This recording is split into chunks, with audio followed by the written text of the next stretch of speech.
You are live as well. Welcome, welcome everyone. Good evening for any of our friends out there who are watching this evening. Happy belated New Year. And tonight I have two amazing friends, business partners that I have a tremendous amount of respect for.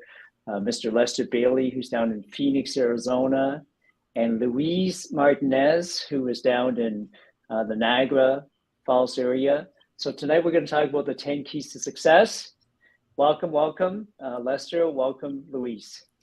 Thank you. Thank you very much. Glad to be here with you, with Luis. This is going to be fun.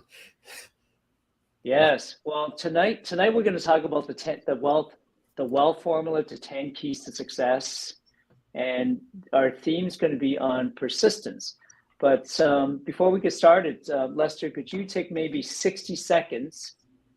So folks who are watching, folks who may be coming on the replay, don't know who is Lester Bailey. Well, Lester Bailey is a phenomenal person. He always believes in himself and the things that he can do. I'm a retired Chicago police officer. I'm a 3-time international best-selling author, and I have 4 books actually out there. Well, and a workbook. I'm also, vice president of Dirt Merchants Film for the, what do you call it? I actually forgot what it's actually called, Gordon. Normally, I know exactly what I do. Empowerment Division. You all please forgive me because my mind just kind of went away. Yeah. Vice President of Empowerment, Mr. Lester Bailey. The VP of Empowerment. I know I took for a moment there. I'm a person that's always believing in mindset and the success of mindset. So that's some of the things that is about me. And I love going to help people develop a brand new mindset, or at least make sure the mindset that they actually have actually grows instead of them just sitting there just believing that it's something really special. So, Luis, I'll turn it over to you. Thank you. Well, in my case, I'm just a simple guy. I'm a father, husband, and I'm in the mortgage industry, right? That's exactly what I do. I help people to build wealth through real estate. That's basically who I am. And yeah, that's basically what I can tell about me. That's something super simple, right? And actually, I just added it to the way that I present it to the professionals that I work with, that I'm just a simple guy. I'm not, someone fussy or something like that. I just always go with my core values, right? Integrity, loyalty, honesty, and respect. That's who I am. Wow, I love that, Luis. Integrity, loyalty, respect, and honesty. And honesty. Luis, you're kind of like, pardon the expression, but you're kind of like the baby of this group, right? You're this young, people. I used to have friends on the Danforth. They call them the young Italian stallion. I call you like the young Mexican stallion, right? You've got so much youthful energy, excitement, and Lester and I, we have grandchildren, and here you are. You're saying just a father. Are you kidding me? Right? There's being a dad is so amazing. Luis, tell us a little bit. I think you have. Is it a daughter that you have? Yes, I have a daughter, 4 years old. She's my life. She's my why, right? She's my motivation to do everything, and more than that is I have to, in order for me to teach her something, I have to become better, right? Because wow. I forgot the book that it says that, to be honest with you. However, that I think that comes from Jim Rohn, that he says that you don't have to sacrifice yourself for your children's. You have to take care of yourself first and then take care of your children's, right? And I think they put it as an example when you're going on the airplane, right? When the oxygen mask comes down, you have to put it yourself first in order for you to help your children, right? So that's really good thought, right? Anybody who flies, they know. Lester, you often fly from Phoenix to Vegas to events, and like Luis said, when you're flying, there's always that message that says if anything happens, the oxygen mask drops down. Like Luis says, they always say, like, put it on yourself first, and then you can help somebody else. And I think my good friend Byron Nelson always says, you got to participate in your own rescue. Like, how can we rescue somebody else if we can't rescue ourselves? So, tonight we're talking about mindset and personal development, personal growth. So we don't have an attitude, like a winning attitude, a good mindset. How can we teach others how to have a really good, amazing mindset? But so what do you think of what Luis has said? He said his why. What is his what makes you tick? Like, you're a retired police officer, 30-something years off on the force. You bodyguard for presidents of the United States, and still you're here. Like, I don't know what time it is in Phoenix, but it's like, Luis, it's like 8:30 p.m. for us here in the evening. And you're still here, Lester. Like, what's your why? What still makes you going? It's called the breath of life. So many times we always want to know, what is it that drives us? What is it that really moves us into that next category of life? And I stay hungry. I go back to the, part of the Les Brown speech. You have to be hungry. If you want something bad enough to go out and fight for it. I like the fight of life. I'm an eternal learner. I'm that person that wants to know, what is it that I can do that's going to better myself?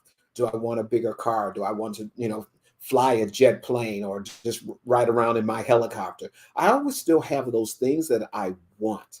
And I drive myself with a mindset of saying, I can, have everything that I want. I just have to put the effort into doing it. And I didn't say work, I mean the effort into it. Because when you're working on your mindset, it's not a effort, it's just something that should flow through. And because I flow through with it, because I see something that I want, and I know now, by working in that area of mindset, it's personal development, and what that means to myself and what that means to the people that are around me.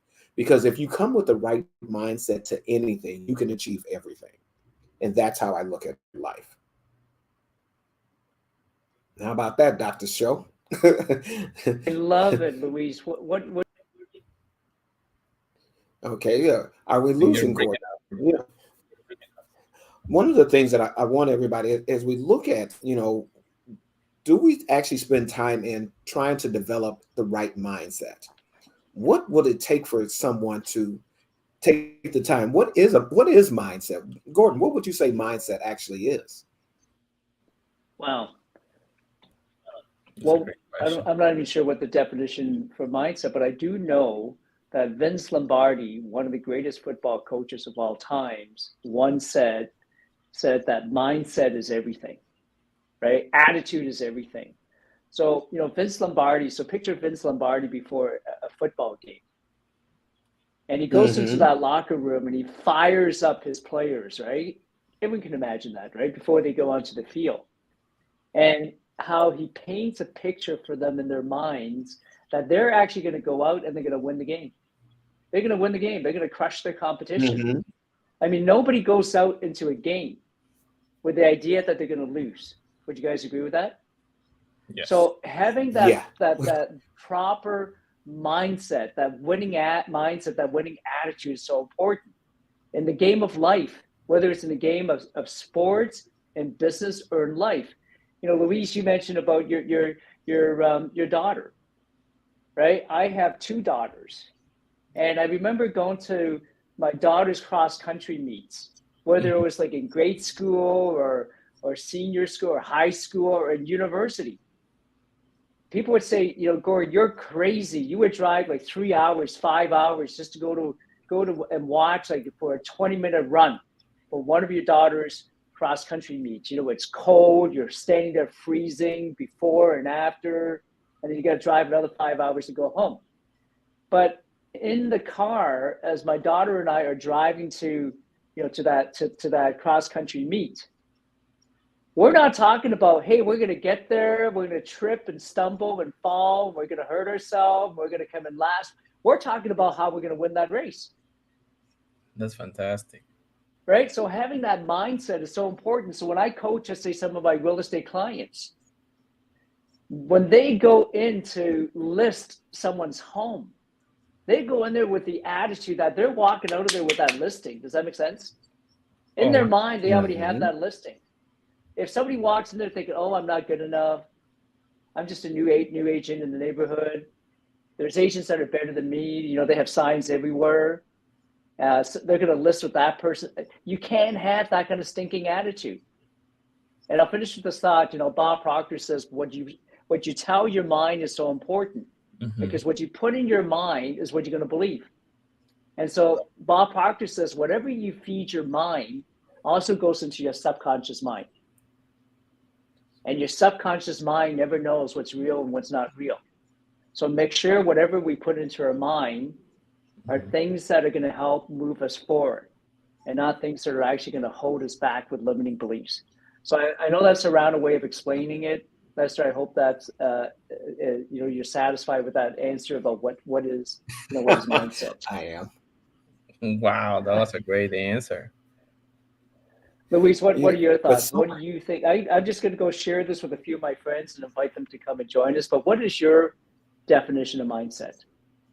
I will say my definition for mindset is the willingness to become someone better, because sometimes I don't know. I think I don't know that. I think that will say my definition of mindset, right?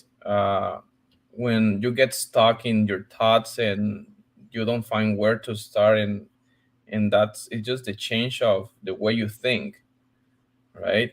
Because your beliefs, I think that everything comes down to what you believe in, right? So it's exactly what you were saying, Gordon, right? It's what you believe in, right? Is who you are, right?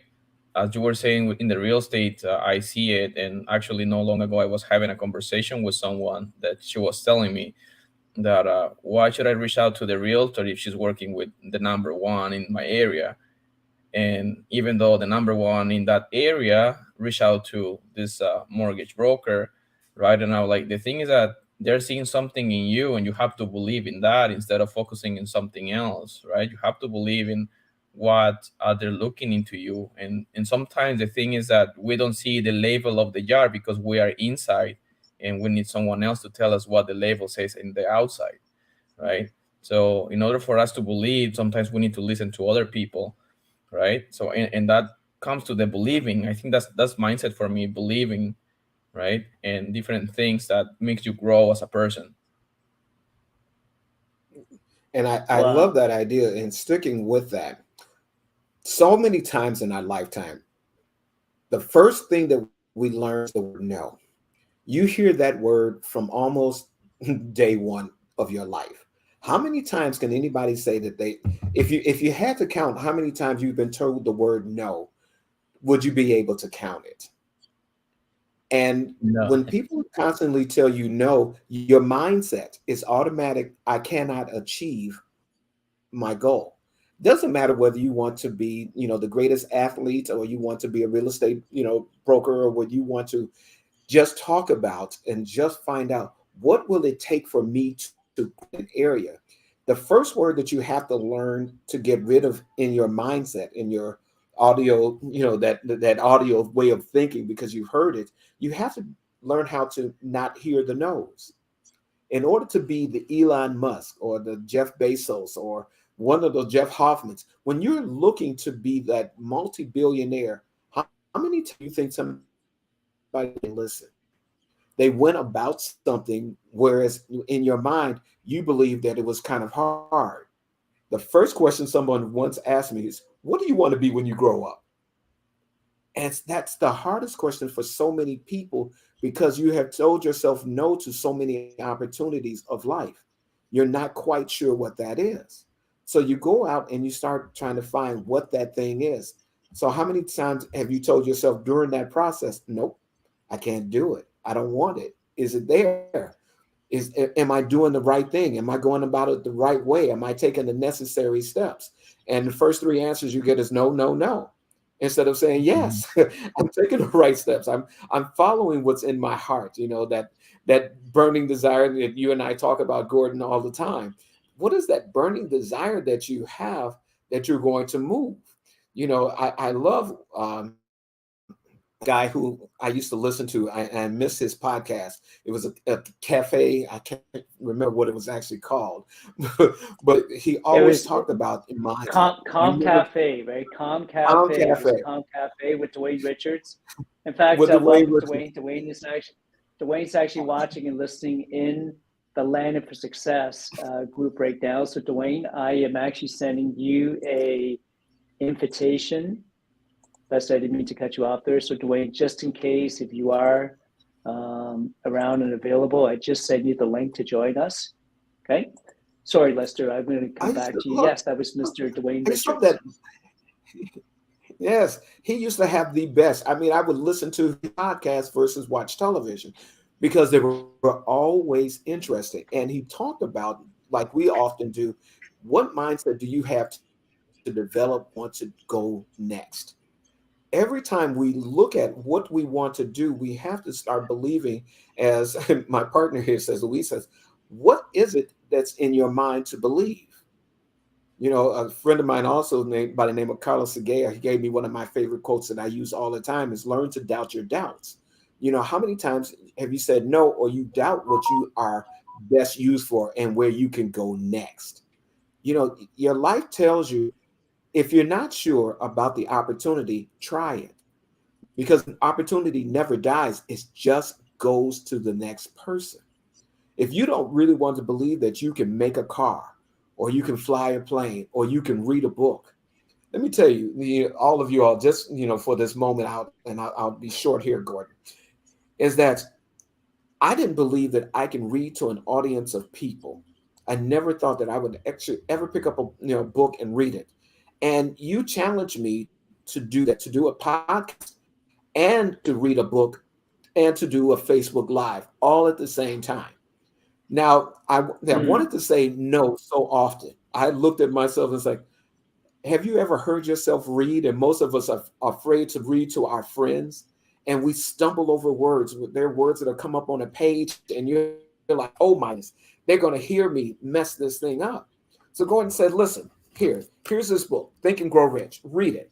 He said, Edward C. Barnes climbed down in Orange County, New Jersey. And more than 30 years ago, he resembled a tramp, but of all of his thoughts of those of a king. And I had to read that chapter. So I read the whole book. I read it from cover to cover. I did it from 2018 to 2021 during the pandemic. I read that book every day and I read it to an audience out loud. And of course, I got better at reading it than when I first started because it looked like a train wreck the first time that I did it. And I want everybody to know just because you're not the best at something, your mindset has to grow into that area so that way you develop a better mindset by doing what? Doing it again and again and again until you get it right. That's what I think that mindset actually is. You keep doing it because best athletes out there, ask Tom Brady when he was out there throwing a football, was he the best at it? Today, you see years and years after practice and getting knocked down because every quarterback gets knocked down. Yeah. But yeah. you said Come down back to the up. persistence, right?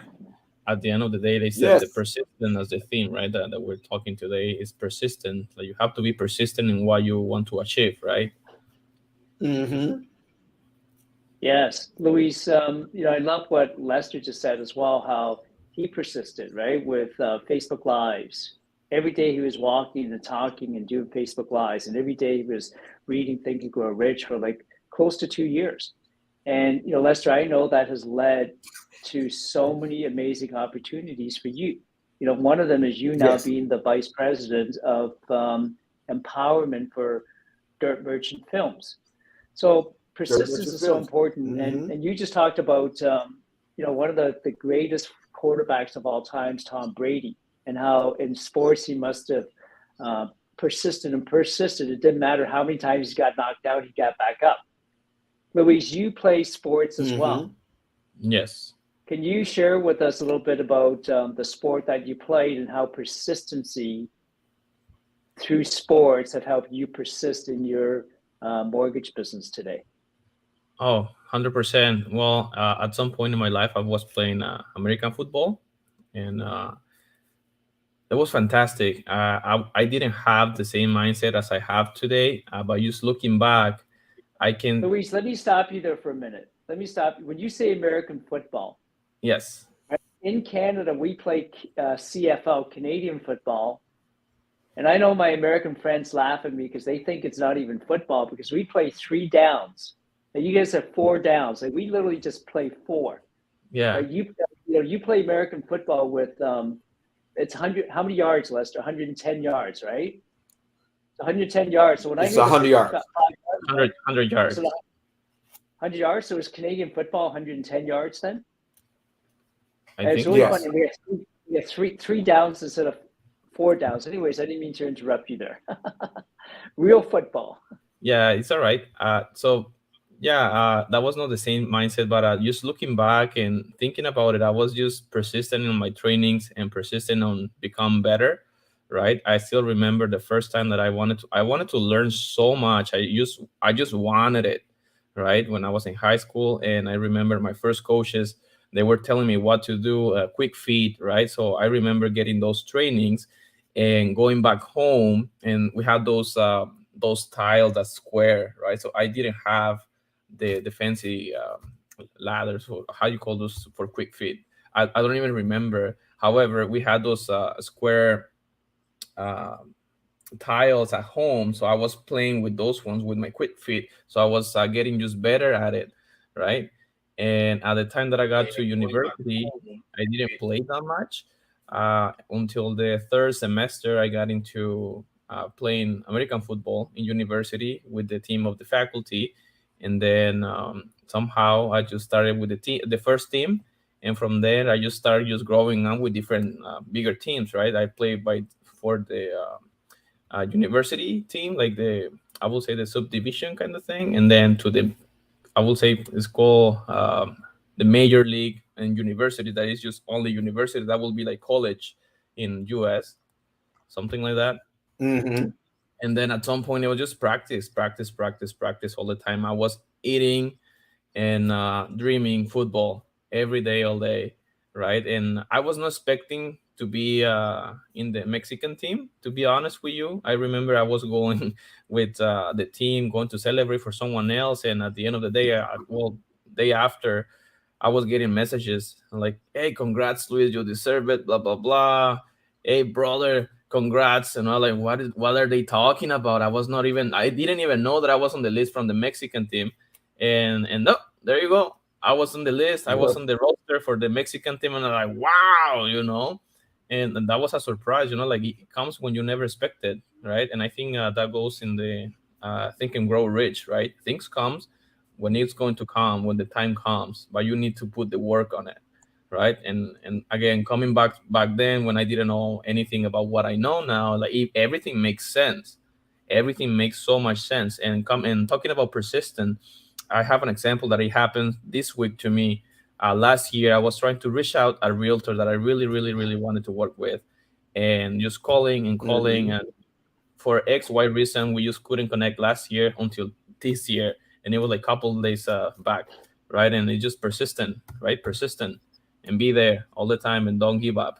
And that's something that I teach my daughter, and sometimes we exercise together, and I'm telling her like, hey, I cannot do it anymore, and she's like, Daddy, don't give up, don't give up, you can do it, you can do it. So she just get it. Wow. It's just awesome. It's amazing.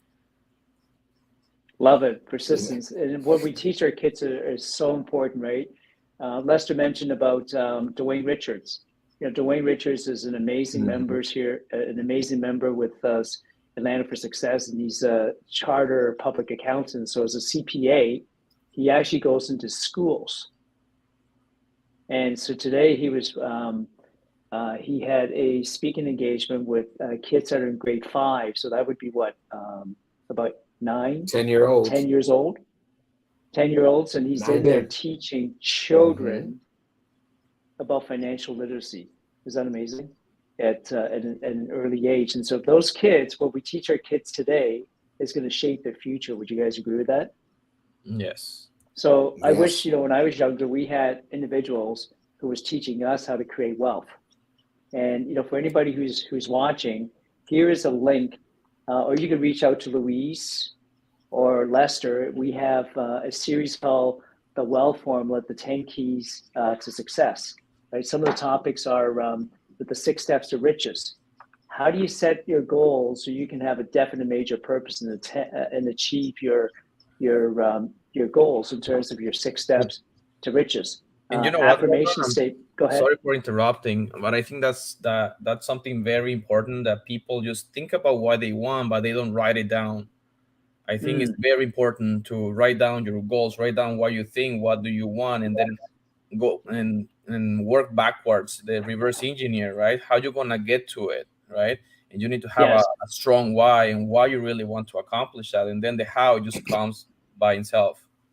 But the I love important that. part is to write it down, write down the ideas, right? Because Write it otherwise down. it's just a dream. Yes, and that's one of the reasons why Lester and I created the 10 Keys to Success. And comes with a workbook, as you know. And this workbook inside, you can actually write. You can take notes. You can write down your goals. And it comes with 10 videos. Like each chapter has a video, and there's bonus videos. And then obviously there's conversations like this we continuously have with anyone who purchases this program called 10 Keys to Success. So if you go to the link that's here right now, follow that link and you'll see the information. The course, the entire program is $199. And I know somebody once said, as you guys know, it was Warren Buffett who said the best investment anyone can make is in themselves, right? And so my mentor also said, if you don't pay attention. So the information, the learning, the workbook, all of it is $199. That's it. I've seen people spend tens and thousands of dollars on their mindset and personal development, personal growth. But if anybody's watching and you want to grab the set, okay, if you're watching the show right now, you can contact Louise or Lester, and they'll give you a specific, a special code where you can actually go and buy this program for 85% off. So did I say that right? Yeah, so you can actually save 85% on the program if you reach out to Louise and Lester, and they can, when you check out, instead of paying $199, you can save 85%. So let's talk a little bit again about persistence. Okay, we've been alluding to the idea of persistence. Can you think of a time, Lester, where you or someone you know who persisted and never gave up, and what those results and what kind of results they experienced? Yeah, myself. One of the things that I remember being in high school, I always wanted to write. I always wanted to be in a book. So, I thought about that daily, and I actually did nothing. I'm talking about nothing for years. I had a career in banking, and then I had a career in being a police. And then one day, that one person came up to me, and it happened to be my mentor, Dr. So, and he asked me, he said, Lester, would you like to write a book? And I looked up at him and I was like, oh my goodness, I'd like to do it, but I'd never put any effort to it before. And now it was, placed in front of me because I've always wanted to do it. And I said, I'm going to do it. I'm going to do it. I'm going to do it. And my best friend, procrastination, was sitting right on these shoulders. Procrastination was following me because I said I was going to do it and I did nothing, but the dream stayed there every day. And now I have the opportunity, and it's staring me in my face. And I would want it to be like I had been doing for years. I'm not going to do it. I'm not going to do it. I'll do it one day. Well, that one day finally into my face. Now I had to write a story, but I forgot prior to writing the story, I needed to know what I was going to write about. I wanted to have this book, and I'm like, what story can I tell? What are some of the things that would come up? And I finally had to really hone in on the story. I couldn't back out anymore. I had to stay true to myself and write. And I finally did that and got into my very first book because I was that person, that always looked back at myself and said, I'll do it someday. And someday was, I couldn't find the street. Someday was somewhere. Somewhere was at some time, and sometime was never found. So that's really my own story. I can really tell about someone who stated they were going to do it, and 40 years later, I finally did my dream. So I Wow, would say to someday. anybody, it's never too late. And Someday, Lester, what somewhere, was the name? sometime. Yeah, what was the name of that first book Empowering series women to that you succeed. I empowering know it well. women to Empowering succeed? women to Yes. succeed. Bounce. The title Yeah, of the book was Bounce. that was amazing, right? Because it's not how hard you fall, but it's how high you bounce back. And I remember, Lester, you flew Yes. in from Chicago at the Yes. time for the Toronto. book launch, and you spoke on stage. How did it feel to be in front of a room with several hundred people? And there's about 20 authors in the book. They're all amazing women, and you were the only men featured in the book, empowering women to succeed. How did that feel? Let me tell you, you often joke, when you stand up on stage, your brain sits down. All the fears of your world was standing in front of you. And I didn't know that I was going to speak. Let me tell you, because I probably would have taken the time to write something. But I stood on front of that stage, and I'm telling you all this because you can overcome any of your fears. It just looks hard, but when you're standing there, what is it that you're going to do? And I was looking at an audience. I had been around people all my life, and I had to learn how to begin to tell the story. And Dr. So, you're talking about someone who was nervous. Now you're talking about I had been in front of people who have fired at me, people who I had to fight, and all of that. I was more nervous in talking to an audience of over 200 people than I was ever in being a police officer. That's what makes it funny to me, because I now know that you can overcome your fears. That was one of the lessons that I learned. Wow, love it. Love it. So writing a book, being an author helped you overcome like worse fears than being shot at, right? We'll talk about that another time, Lester, how, someone actually took a Yes. gun and fired over 20 shots at you. Can you imagine, Luis? Lester as a police officer and went like bang, bang, bang, bang, and not a single hole in his body. Yeah, That's powerful, isn't it? I mean, somebody upstairs must have been watching over you. Yeah, 100%. with Luis, good eyes. what about yeah, love it. Love it. Anybody who's watching, listen, if you guys get a chance to reach out, talk to Lester Bailey, work with Lester Bailey, you need to do that. He can be an awesome coach and mentor for you. I know, like he's now working with Hollywood, he's working with Bollywood. They're producing movies, they're producing films. So if anybody is watching and listening and you're in that space, right, of producing movies and films, I sat with Kathleen Black, one of the top real estate performance coaches at a gala the other day, and she just put out her film that she just produced last year. She just produced it. She went to Hollywood, and she was sharing with me about how she's learning all about film festivals and how that works, etc. So if you want to fast track your learning, connect with someone like Lester Bailey, who's already been there and done it. Well, Louise, what are your thoughts about persistence? And anybody who's watching, do us a favor, give us some likes and emojis. If you have any questions, please write your questions and comments and below as well. But Louise, persistence. Is there a time when you persisted yourself, or know a story of someone who never gave in, never gave up, persisted, and the results they got as a result of it? Well, I think everybody has a story with persistence. We just have to look back and dig in our own stories, right? Like as simple as how to learn how to play soccer, right? As a kid, like you persist in order for you to learn how to play and how to manage the ball, right?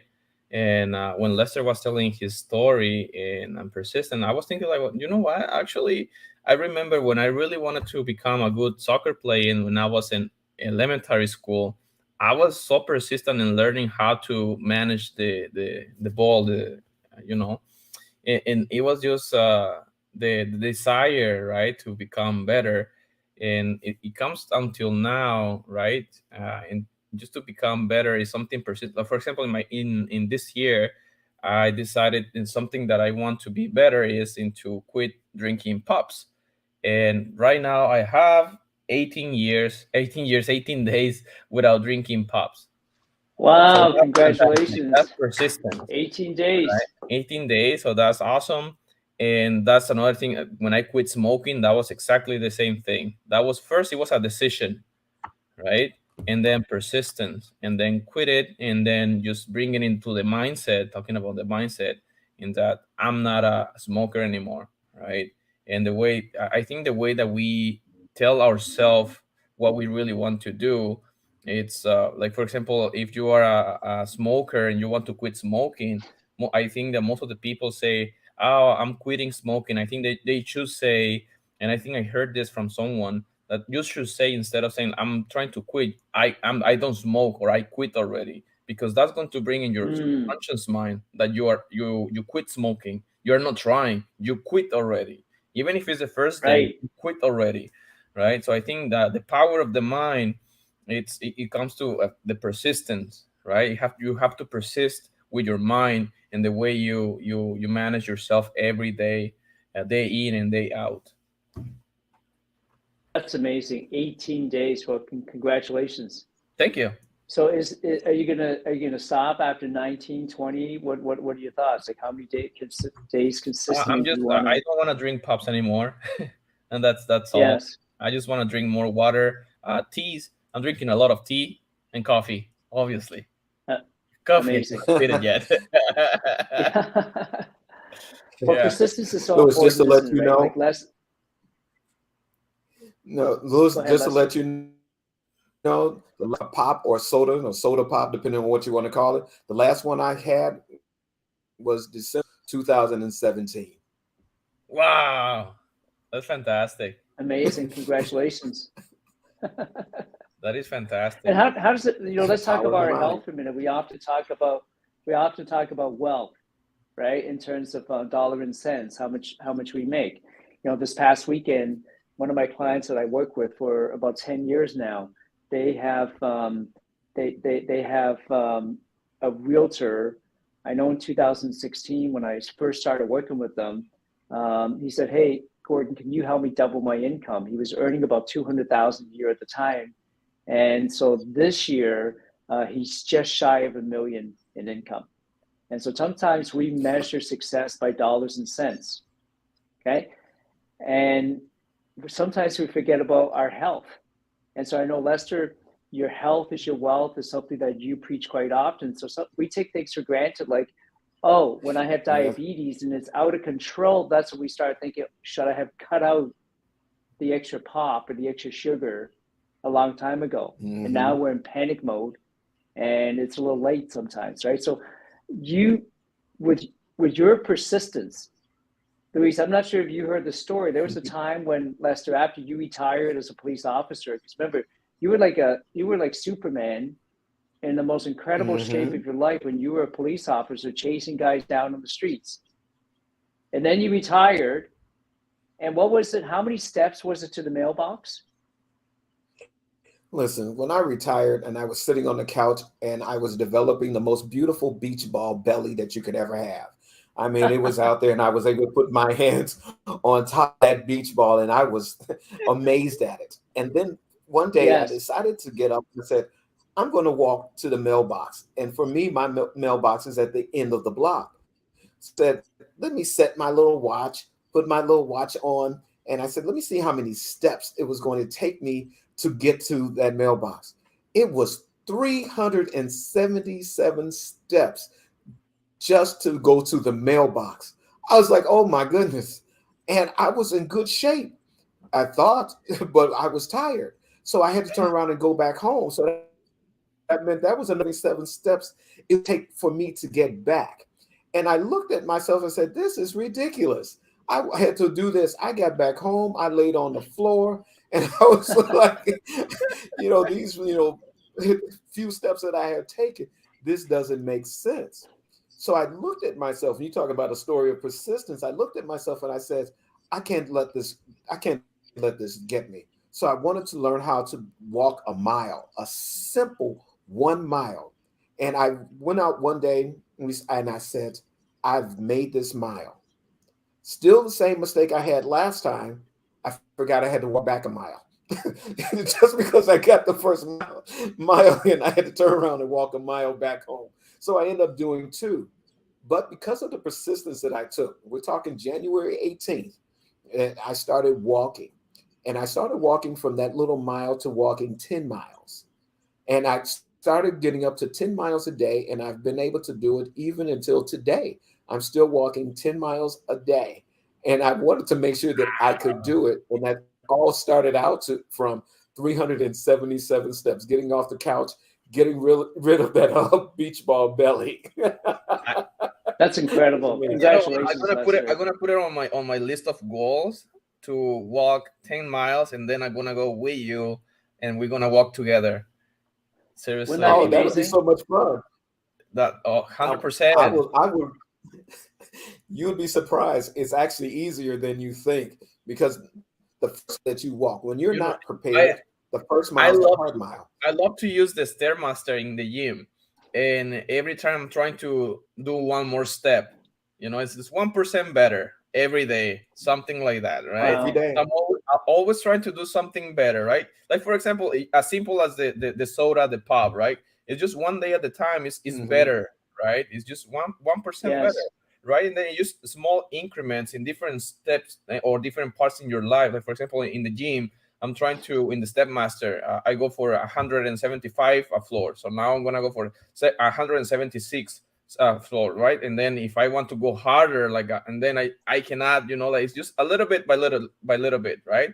I learned this by Ron Nelson too, that he said, you know what? Sometimes you want to get that full potential, but at the same time, you have to think about how you're capable of, right? Because if you pull the 10 miles in one shot, you don't want to be able to do it in the next day. So come on, common sense, you know? So it's a little bit by little steps, right? So you can make it happen, right? Just 1% at a time in any aspect of your life, whether it's health, whether it's spirituality, whether it's in your profession, a little steps at a time is going to make you be better, right? Not like, because sometimes we overwhelm ourselves with everything.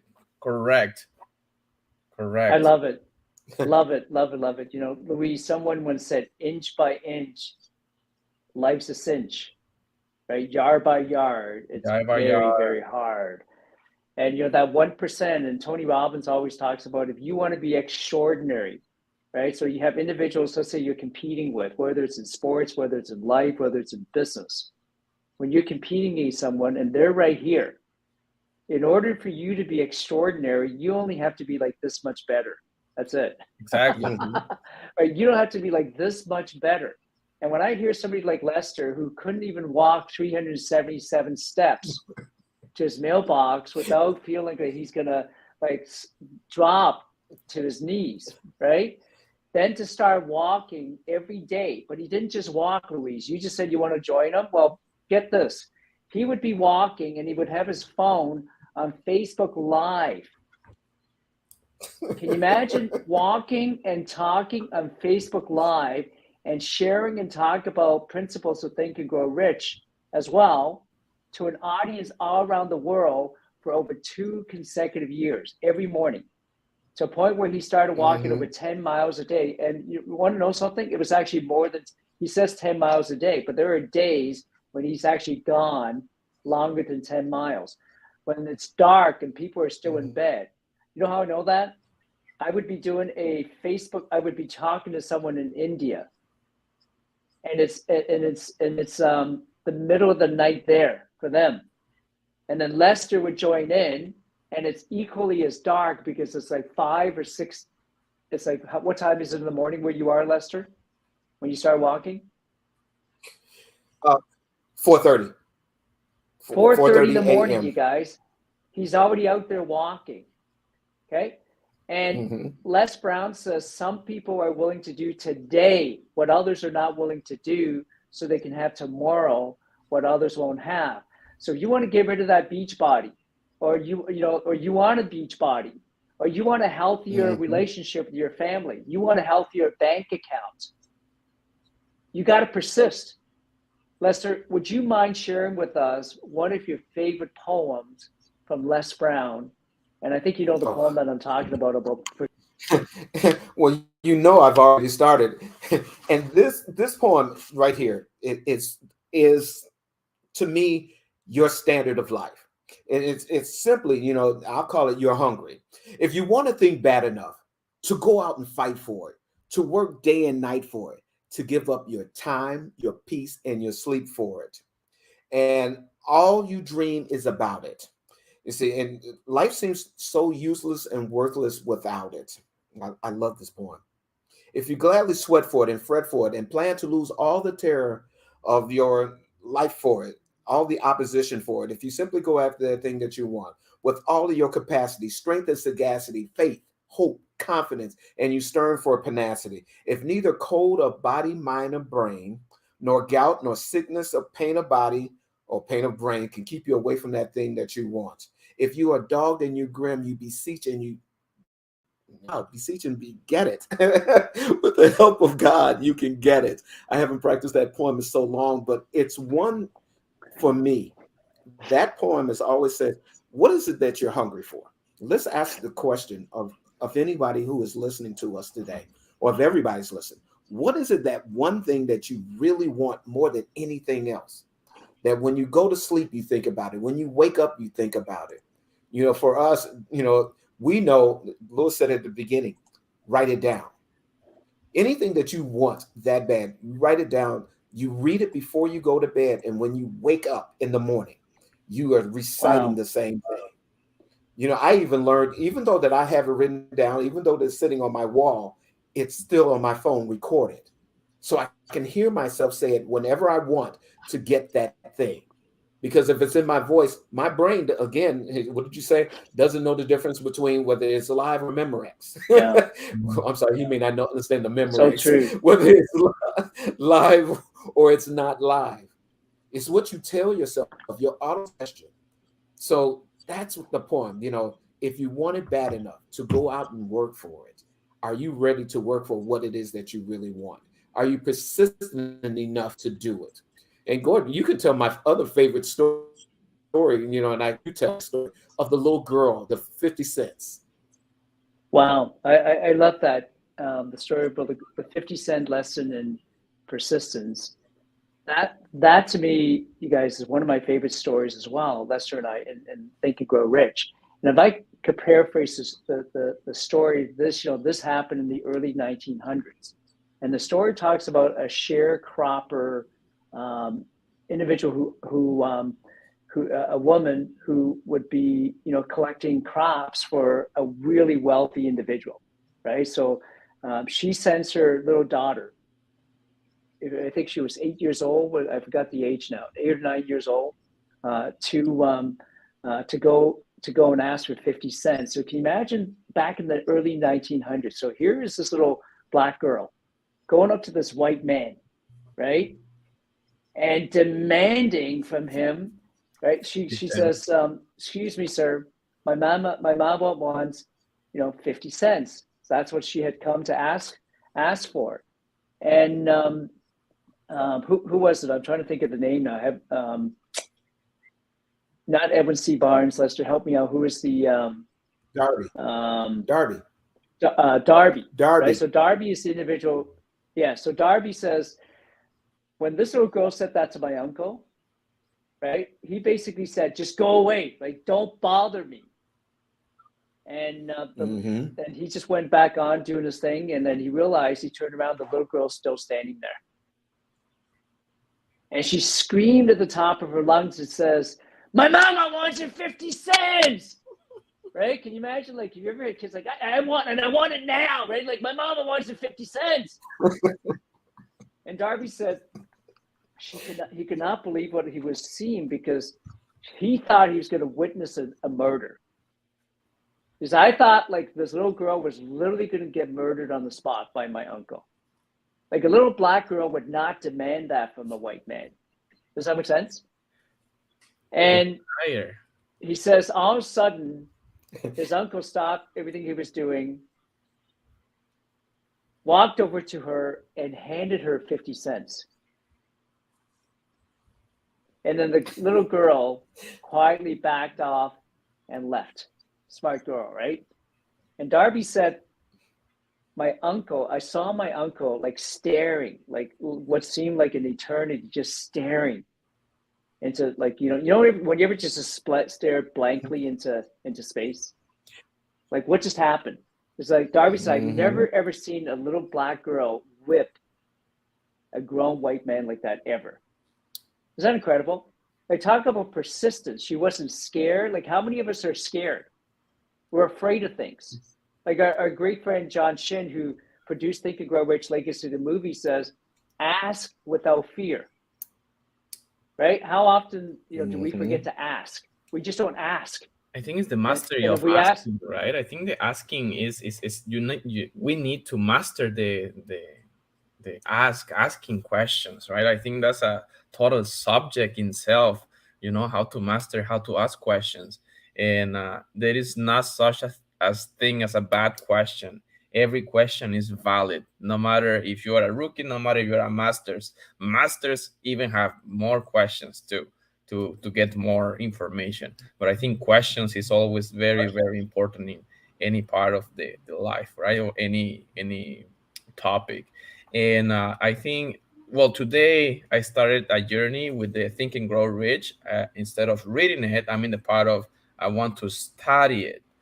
So it's today I start studying the book yeah, because I'm very. I was listening to Bob Proctor and yes, and about the to find out the secret, right? To find out the secret, and I'm yes, willing to find it. And you're talking about one of the chapters in that book, and I'm just well, I heard it and I read it, but I'm studying it right now. And in the first chapter, it talks about I just don't remember the names. I know that Albert Einstein, right? But the guy that wanted to work with him and the persistence that he made it happen, right? Can you guys talk about it because you have studied the book and you know it like in and out.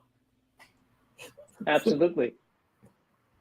That first chapter will talk about now it's Edward C. Barnes to make sure There you go. that I get it right. Mental In Martin. Desire. Edward C. Barnes, he has one of the best stories when you look at what is that mindset of thinking and going. He wanted to meet one of the top inventors of the world in the 1900s. Remember, this book was set up in the 1900s. And Mhm. Edward Barnes wanted to go and meet Thomas Edison. And Thomas Edison was at the time.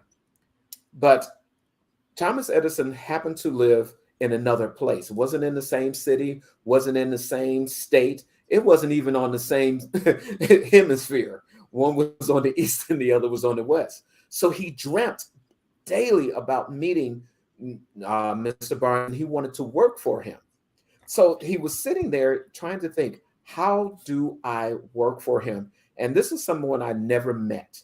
I've never seen him, but I'm going to go and work. Not I want to, not I'm going to try to. I'm going to work for him. So he looked at himself without any money on him at all. But he had an mindset, I will use my resources. I'm going to go from California to New Jersey. I'm going to go and work for him and I'm going to let him know. So he set out and got up off the porch and he went on his way to the train station. And he was going to get there by blind baggage. Now, I like to call it being a hobo because if you have no money on you at all, you don't have a dime on you, and you jump on the train and you're going to get there. So every day, and unlike now, it can take a day to get there. You got to remember, he was on a train for about 2-3 weeks wearing. It's not like he could take a shower and do all of these other things. It's not like he had extra money, but he had to be on this train for about 2 weeks. And he's only thinking about, I am going to be, Mr. Edison's partner. So he rides and he rides and rides. And he finally gets to New Jersey and he gets to, Mr. Edison's office. And while he's sitting in Mr. Edison's office, he's still thinking, I'm going to do it. So the secretary was the first person that he was going to meet. And as he walked up to the secretary, she says, hi, sir, how may I help you? He says, I'm here to be Mr. Edison's partner. Now, he has not met, he doesn't have an appointment. He has not done anything with this man. He's never had a conversation. And he's telling the secretary that. So she gets up and she says, let me go and tell Mr. Edison that you're here, sir. And as you know, he walks into the office and Mr. Edison hears the story, says, okay, let me let him in. So he lets him in the door. And he says, okay, how are you, sir? And why are you here? He says, to be your partner. Mr. Edison looks over at him and he's like, he had this look in his face like he had never seen before. And he looked like he meant what he said. So Mr. Edison, you know, he hired him. Now, for years, Mr. Edison never turned around and gave him any notion at all that he was going to be his partner. But every day, Mr. Barnes says, I'm going to be your partner. Every day for years, I believe it was 5 years, that he says, I'm going to be your partner. No indication. He never gave up dream. He never gave up that desire. He never gave up that persistence. Until when, Dr. So? When did he finally give in? Wow, what a great story. You know, the story, I think, like you said, you know, the story talks about 5 years. Here's Edwin C. Barnes. Yes. He worked for 5 years without really any notice, right? And the neat thing about that story in terms of persistence, you shared how even though he didn't know Edison, he wanted his definite major purpose. So write this down, you guys, definite major purpose. And inside our keys to success, one of the things we do talk about is how to identify your definite major purpose. So his definite major purpose was he wanted to be in business with Edison. And I love that story because it reminds me of the co-founder at Land for Success, J.J. Kent, and I'll share with you in a minute why. Okay, so Edwin C. Barnes, 5 years later, right? Edison invented this little machine. He had an invention, and the story, the way Napoleon Hill talked about it was none of Edison's staff believed that this machine would sell. They didn't believe in this machine. And one of the reasons why they didn't believe this machine would sell and do well was because it would require too much effort. Think about that for a minute. Like they told Thomas Edison, it's going to require too much effort. Think about that. Like how many of us know individuals we work with or people in business, well, I can't do it because it's going to take too much work. And the story, Napoleon Hill says only two people believed that it would work. It was the inventor himself and Edwin C. Barnes. And Barnes said to Edison, like you said, you know, sir, give me an opportunity to go and sell this because I believe people are going to buy it. And he put together a game plan, a business plan. Okay, so write this down, you guys. Have a business plan written down, even if it's a plan in your mind. Know exactly the outcome you want. He had a business plan that he presented to Edison. Edison accepted it, gave him the opportunity to go out and sell it. And I'll paraphrase this. It got to a point where he was so successful at selling the dictation machine that the media would say something like, it was made by it was made by Edison, but it was sold by Barnes. And Barnes's, you know, dreams, you see my banner behind here, turning dreams to reality. Well, his dreams turned into reality because he had a business. He persisted. He never gave up. He had a business plan. He put it into action. And, you know, he went on to become Edison's business partner and made millions and millions of dollars because he persisted and he never gave up. So I encourage you guys, like what Louise said earlier, grab yourself a copy of Think and Grow Rich. You can buy it on Amazon. You can go to your local bookstore, but get a copy of Think and Grow Rich. Start reading it. Start studying it. It's an incredible book. The Science of Getting Rich, by Agmendino's books. Dive into personal development. One of my favorite books right now is Burn Your Goals.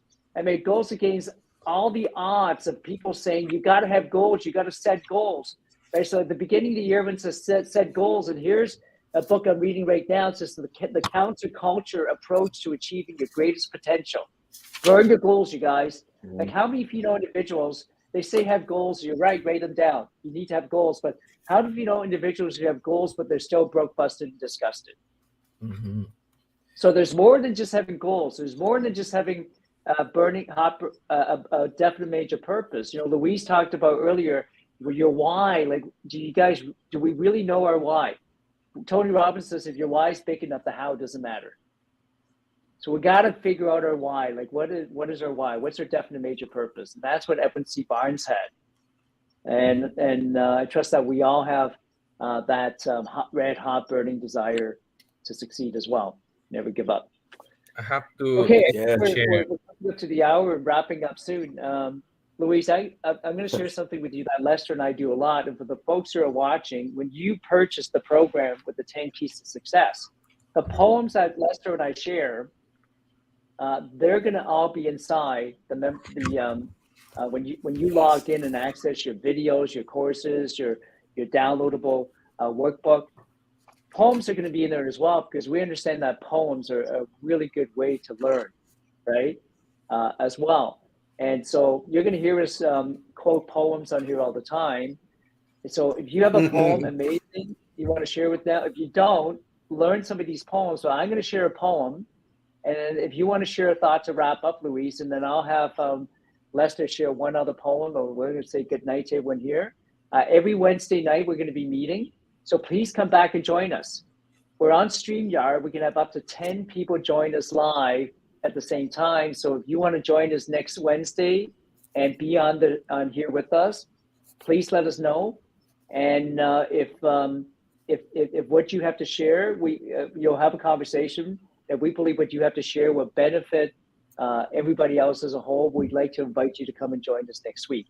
So the poem that I want to share, because we talked about ask, right? About asking. And Think and Grow Rich, Napoleon Hill has a poem that says, I bargained with life for a penny, and life would pay no more. However, I begged at evening when I counted my scanty store. For life is a just employer. He gives you what you ask. But once you have set the wages, why, you must bear the task. I work for a menial's hire, only to learn dismay that any wage I had asked life would have willingly gave. So be careful what you ask for, you guys. One of my mentors once said, be careful what you ask for, because you just may get it, okay? And so whatever we've asked in life, so wherever we are right now, whether we have a job, the job we're in, whether we love our job or we don't like our job, we asked for it, right? The relationships we're in, we asked for it. So where you are right now, you know, if you have a job you're in and you're not happy with, you got to go to work tomorrow morning, go there with a smile and do your job. Go the extra mile. Like my great friend, Sam Crowley said, if you're not happy with where you are, that's okay. You just don't have to stay there. That's all. So find a way. If you're not happy with where you are, stay there with a smile. Always give it your best efforts. Does that make sense? And find a solution on maybe how you can move away from that and be in a place that you want to be in. But don't be afraid to ask. Luis, what are some of your final thoughts to wrap up here about persistence? Oh, I mean, if you have a poem, that's great too. I have a poem, but I didn't memorize it yet. It's about the habits. Okay. I'm still learning it. I know that I committed to learn it and recite it in the podcast, but Do you have it in front of you? Why don't you read it? Why don't you read it for us? Well, it's I wanted to share something first before I get into that. About Barnes and the story about Edison. Because I said Albert Einstein at the beginning. So if I learn something, it's not Einstein, it's Edison. It's Thomas Edison. I just wanted to say that, okay? And that the desire goes hand to hand with persistence. So you have to have a desire and then become a persistent person. Yes. Right. So they go hand to hand. I just wanted to share that. Yes. Love it. Love it. And you know, that's why I mentioned J. Jack Anthony earlier, because remember, Edison's an inventor. So he came up with this dictation machine that nobody believed in. Jay has developed a software that works with the WhatsApp business marketing. And people are saying, well, how's that going to work? What if somebody doesn't have WhatsApp? Mm-hmm. But everything starts with a dream, doesn't it? Desire, and then you have to back it up with action. It's like the fax machine. Luis, remember a fax machine? Did you ever use a fax machine, or you're too young to ever use a fax machine? Yeah, I used one. Okay, so a fax machine, think about this for a minute. Let me know in the comment if you guys ever owned a fax machine, know someone who had one. Think about this for a minute. The very first ever fax machine that was sold, the person who bought the very first fax machine, who did they fax to? Well, same thing with Dr. Bell. Who did he call? Okay, think about that for a minute. If you bought the first ever fax machine, there's only one out there. Like, who would you fax to? Nobody. But eventually, right, it was a dream. Whoever had that idea of a fax machine, it changed the world, because everyone, eventually, every business had a fax machine. Mm-hmm. So if you have an idea, don't be afraid to pursue your hopes and dreams. Everything started with imagination, right? Yes. Yeah. And perhaps next Wednesday, that'll be our topic. We'll talk about imagination. Oh, Okay? yeah. Imagination will be our topic for next Wednesday. Mr. Bailey. Okay. So if you think you're beaten, you are. If you think you dare not, you don't. But if you like to win and you think you can't, it's on that you won't. If you think you'll lose, you're lost. For out of this world we'll find success begins with a person's will. It's all in the state of mind. I love that part. What's in your state of mind? Yeah. If you think you're outclassed, you are. You got to be sure of yourself before you can ever win a prize. Life's battles don't always go to the stronger or faster man or woman, but sooner or later, it goes to the one who thinks that they can. I love that. I love that poem. That's one of, that you definitely will find in that book that you're reading and studying, sir. It's I was about to tell you what page it's on. Let me not show off. Yeah.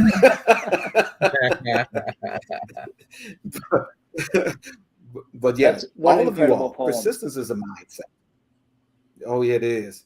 Persistence is definite. You have to want it. You have to be hungry. You have to go after that thing that you want. Place it on the wall. Read it day and night. Make a recording of your own voice telling you that. Yeah. So if you're busy around, you can hear you say what it is that you desire, that burning desire. The only difference between and a burning desire is a deadline. Make your dreams come true. That's all. Absolutely amazing. Well, thank you so much, Lester. Thank you so much, Luis. And anybody who's watching, if you're still here, if you want to, learn further from Luis and Lester, come and join us next Thursday. Okay, so last Thursday every month we have a virtual speed networking event. It's on Zoom from the comfort of your own home. Right, you can join in. And you can meet other entrepreneurs, like-minded entrepreneurs, right, that are highly motivated. And we get together at 7 p.m. last Thursday of every month on Zoom. You get to share for 2 minutes who you are, what you do as well, right? So if you get a chance to come and join us, the link is right here. Just go to landonforsuccess.com/event and you can register and come and join us. And again, meet amazing individuals like Luis and Lester Bailey. So once again, thank you so much for being here. And if you get a chance, grab the course at landonforsuccess.com, 10 Keys to Success. That's a long URL, you guys, isn't it? We're going to have to change that one. But I believe next week we'll have it so you can use our new technology and just type wealth formula to our WhatsApp number, and you'll be able to get started with the program as well. But if you do register, you have the workbook. Okay, so download the workbook, and that way when we get together and talk next time, there'll be a lot more perspective for you as to what we're talking about here in terms of the 10 keys to success. All right. Thank you so much, everyone. Thank you, Luis. Thank you, Lester. Thank you, Gordon. And Thank you, we'll Lester. see you guys. We'll see you Good to guys see you next both. Wednesday. Both of you all. Thank you. All right, let's